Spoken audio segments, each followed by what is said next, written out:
नमस्कार साथियों, मैं हूं आपके साथ डॉक्टर सत्यम कश्यप और आज इस वीडियो में आपसे बात करने जा रहा हूं कि किसी भी होम्योपैथिक दवा को अगर आप ट्रीटमेंट ले रहे हैं तो उसको कब रिपीट करना चाहिए, यानी कि कब दोहराना चाहिए।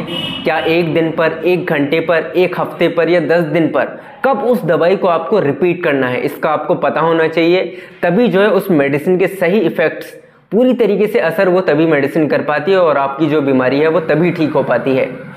मैं थेराप्यूटिक इफेक्ट्स की बात नहीं कर रहा हूँ। कुछ डॉक्टर्स जो है कई मेडिसिन का मिक्सचर करके भी आज के टाइम पे दे रहे हैं, उसके बारे में हम बात नहीं करेंगे। हम बात कर रहे हैं क्लासिकल होम्योपैथी के अनुसार क्या सही है और कब आपको एक दवा का, जिसमें सिंगल मेडिसिन दी जाती है, उसका रिपीटिशन कब करना चाहिए।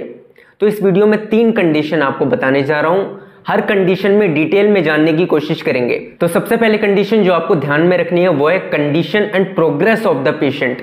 यानी कि अगर आपने कोई भी दवाई किसी भी पेशेंट को दी है किसी भी बीमारी के लिए और उसको बेनिफिशियल इफेक्ट उसके दिखाई दे रहे हैं, यानी कि उसको उससे फायदा हो रहा है, तो तब तक आपको उस दवाई को रिपीट नहीं करना है जब तक कि उसको फायदा आपको दिखाई दे रहा है। मान लीजिए आपने कोई दवाई दी है, कोल्ड एंड कफ हो रहा है, एकोनाइट दी है, मान लीजिए कि उसमें फायदा देखने को मिल रहा है, तो तब तक आपको उसको रिपीट नहीं करना है जब तक कि उसका फायदा आपको दिखाई दे रहा है। जहां पर आपको दिखाई दे कि दवा ने काम करना बंद कर दिया है या फिर जो वो फायदा कर रही थी अब वो उतना फायदा नहीं कर रही है, उस पॉइंट पर आकर ही आपको दवा को रिपीट करना है। एकोनाइट मैंने एक एग्जांपल के तौर पे बताया है। क्रॉनिक डिजीजेस में जनरली डीप एक्टिंग मेडिसिन दी जाती है, तो उसमें ज्यादा वेट किया जाता है मेडिसिन को रिपीट करने के लिए। और आप देख रहे हैं कि उस मेडिसिन ने अपना एक्शन करना कम कर दिया है या फिर बंद कर दिया है, तो हो सकता है कि यहाँ पर आपको नई मेडिसिन का सिलेक्शन भी करना पड़े, क्योंकि जो पुरानी वाली मेडिसिन आप दे रहे थे वो कुछ ग्रुप ऑफ सिम्टम्स पे असर कर रही थी। अब आप एक नई मेडिसिन जो है सेलेक्ट करेंगे जो अन्य सिम्टम्स रह गए हैं। जो पहले वाले सिम्टम्स थे, ग्रुप ऑफ सिम्टम्स था, उसको तो दवा ने ठीक कर दिया है। कुछ अन्य सिम्टम्स जो अब रह गए हैं, नए ग्रुप ऑफ सिम्टम्स जो हैं, उसकी केस टेकिंग ले करके नई मेडिसिन का आपको सिलेक्शन करना है वहां पर। और जो मैंने आपको बात बताई कि उसके बेनिफिशियल इफेक्ट तक आपको रुकना है और दवा को रिपीट नहीं करना है। ऐसा इसलिए आपको करना है कि अगर आपने पहले से मेडिसिन दे रखी है उसके बाद आप तुरंत रिपीट कर देते हैं डोज को, तो पुराने वाले मेडिसिन का एक्शन जो है वो डिस्टर्ब हो जाता है। इसलिए जब तक उसके बेनिफिशियल इफेक्ट आ रहे हैं तब तक आपको वेट करना है। जानते हैं दूसरी कंडीशन के बारे में जो आपको ध्यान रखनी चाहिए मेडिसिन को दोहराते समय, वो है नेचर ऑफ द डिजीज। आपको पता न होना चाहिए कि डिजीज किस नेचर का है। क्या वो एक्यूट डिजीज है, क्या वो क्रॉनिक डिजीज है। क्रॉनिक डिजीज यानी कि बहुत लंबे समय से बीमारी चली आ रही है, 6 महीने से ऊपर अगर कोई बीमारी हो गई है तो वो क्रॉनिक डिजीज की कैटेगरी में आ जाता है।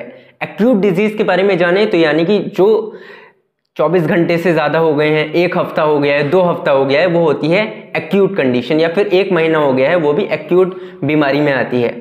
तो क्रॉनिक डिजीजेस में क्या ध्यान रखना चाहिए आपको मेडिसिन को रिपीट करते समय।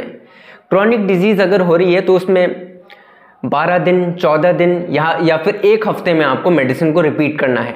और क्रॉनिक डिजीज की एक्यूट कंडीशन हो गई है, यानी कि बीमारी तो पुरानी है लेकिन उसमें एक्यूट लक्षण आ रहे हैं, बार बार लक्षण देखने को मिल रहे हैं, रिसेंट ओरिजिन के लक्षण हैं, उसमें आप और जल्दी भी मेडिसिन को रिपीट कर सकते हैं उसकी डोजेस को। अब जो लोअर पोटेंसीज हैं जैसे कि 30, 3x, 2x, 1x, इनको आप बार बार रिपीट कर सकते हैं क्रॉनिक डिजीजेस में।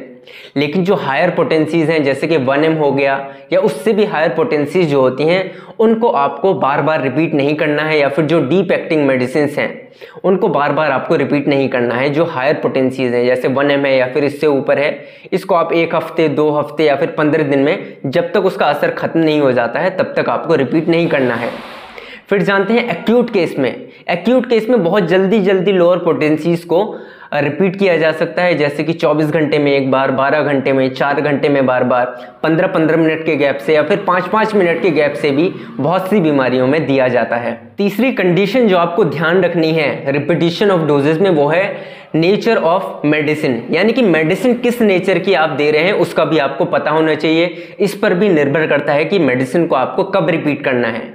इसमें 2 तरीके की मेडिसिन होती हैं, शॉर्ट एक्टिंग मेडिसिन और deep acting medicine. Short acting medicine वो होती है जिनका सेंटर ऑफ एक्शन हमारे शरीर पर ज़्यादा देर के लिए नहीं रहता है, 1 दिन, 2 दिन, 3 दिन के लिए या फिर 4 दिन के लिए रहता है, तो इन्हें आप बार बार रिपीट कर सकते हैं। लेकिन जो डीप एक्टिंग मेडिसिन हैं उनका ड्यूरेशन ऑफ एक्शन बहुत दिन तक रहता है, 15 दिन तक, 30 दिन तक, यहाँ तक कि 45 या फिर 60 दिन तक रहता है। तो जब तक इनका एक्शन ख़त्म नहीं हो जाता है तब तक आपको इसको रिपीट नहीं करना होता है। साथ ही साथ जो लोअर पोटेंसीज़ हैं उनको बार बार रिपीट आप कर सकते हैं, ये एक्सेप्टेबल है। लेकिन जो हायर पोटेंसीज़ होती हैं जैसे कि 1M या फिर इससे ऊपर 1M यानी कि 1000, उनको आप बार बार रिपीट नहीं कर सकते हैं। बहुत दिनों के टाइम इंटरवल पर उनको रिपीट किया जाता है। किसी भी दवाई को लेने से पहले आपको होम्योपैथिक फिजिशियन से इसीलिए ज़रूर कंसल्ट करना चाहिए। आशा करता हूँ ये वीडियो आपको पसंद आई होगी। अगर चैनल पर नए हैं तो ज़रूर सब्सक्राइब कीजिएगा। वीडियो पसंद आई है तो कर दीजिए लाइक। कोई भी सवाल है तो मुझे कमेंट सेक्शन में ज़रूर बताइएगा। जल्द मिलते हैं एक नई वीडियो में। Thank you so much.